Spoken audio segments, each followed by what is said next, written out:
Hey guys, I'm sitting here with 21-year-old Gino, who just happens to be outside practicing just before he goes in on stage. How are you feeling right now?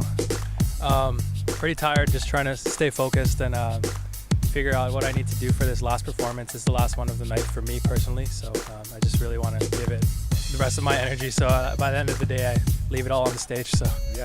What actually helps you stay focused? For me, it's just listening to the music, just really getting in touch with what it is I want my body to do, or what it is we're supposed to do with our choreography, just to stay focused mentally and physically, just to be able to perform it, so by the time I get on stage there's no more thinking, it's just that. So how long have you been dancing for? I would say, taking it seriously, I've been dancing for 4 or 5 years. So taking it seriously, does that mean that you're planning on pursuing, let's say, a career in professional dancing? It's always been a thought. I've never really made the decision to become a professional dancer. It does take a lot of time, and it is stressful on the body as well. Being this young, I'm still trying to figure out a lot of different paths for me. So it's definitely an option. Options are great, and one thing that I'm a big believer in is, if it's meant to be, it's meant to be.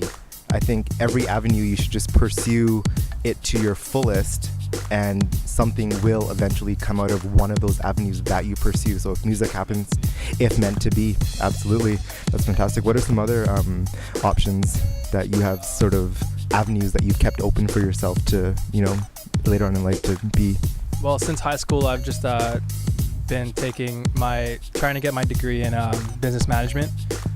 From there, hopefully open a small business, whether it be a dance studio or whether it be any other of my passions, whatever, like you said, whichever path gives me the opportunity, I'll hopefully take it. So that's fantastic. So business and dance, opening up a dance school is a combo of both, which is fantastic. Yeah. It's been one of my plans, obviously not for sure, just trying to finish my dance training, which obviously never stops. I'm still working hard, but once I get my degree, hopefully try to make something happen. Yeah, good stuff. I'm sure you will. You have a lot of people supporting you, the team. I'm sure your family's quite supportive as well. For sure, my family supports me in anything that I do, in any decisions that I make. So yeah, that's a real booster. Absolutely. I'm extremely thankful for my family as well, who supports me, and they're really, friends and family are a key driving force to any success, I believe. The drive, yeah, absolutely. So you must have some favorite artists out there. Who inspires you to dance, and where do you get your moves from? Honestly, artists not so much inspire me. True inspirations I can honestly say, are my peers. Always pushing me to just be on their level, to just, everyone's growing in Praise Team, not only Praise Team, but in the Vancouver dance scene.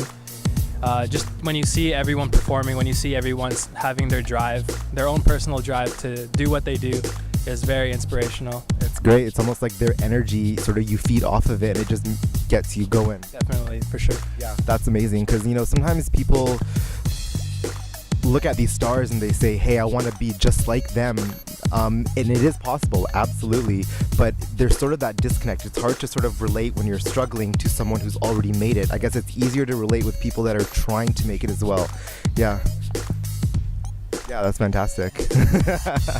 And life goes, life has its ups and life has its downs. I'm sure that you have pursued auditions for different dance teams and not quite made the cut, and because it's a reality of life, rejection. What sort of keeps you going? What's that inner drive, aside from the peers, which we already know about? I would have to say it's definitely my inner self, my passion just to dance and to just keep myself driven when my peers aren't always the inspiration. I also just, it's as simple as looking in the mirror and seeing everything that you can improve on, either videotaping yourself, maybe freestyling, or just watching old videos of yourself, definitely watching yourself grow from day one until now, and just saying, I've made it this far, why not keep going?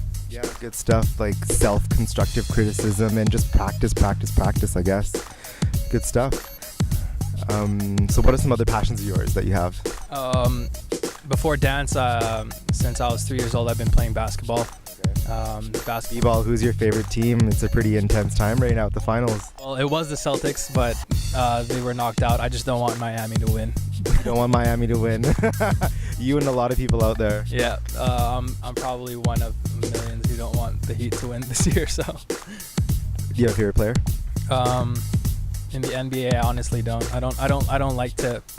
With dance and basketball, I don't like to pick and choose a favorite. You tend to shadow that person and to have that specific style rather than blossom from your own. So, Wow. Deep words. That's amazing. I'm going to take something away from this interview. Absolutely. That's fantastic. So what do you think about challenges? So if I were to propose to you the word challenge and ask you to sort of define it and how it relates to you, what would you have to say about that? for me personally, first two words that come to my mind when I hear challenge is bring it. Whatever the challenge may be, whether whether I know I can do it or maybe I think I can't, I'm the type of person to try it anyway, still give it my 100%. So challenges, big or small, I love challenges. Yeah, good stuff. Excellent. So for our viewers out there that are, aspiring dancers, musicians, artists, future, what was it? It was a degree in business. Future bachelors in business, potential DComs, what could you say to them? Any sort of inspirational words of advice to let them know that they can reach the top and for them to reach their full potential? I would just, for personal advice through my experiences, I would say that truly find yourself first before you find a path that might be your parents or might be someone else's path. Just make sure the path that you take is truly yours, is something that you were meant to do, and if that's the case, then go for it and let everything else just be. Go for it, bring it, and just be. Wicked words from Gino. It was great talking with you. Thank you so much. Yeah, I'm sure we'll see you on stage, so go. Yeah. So go and bring it. Thanks.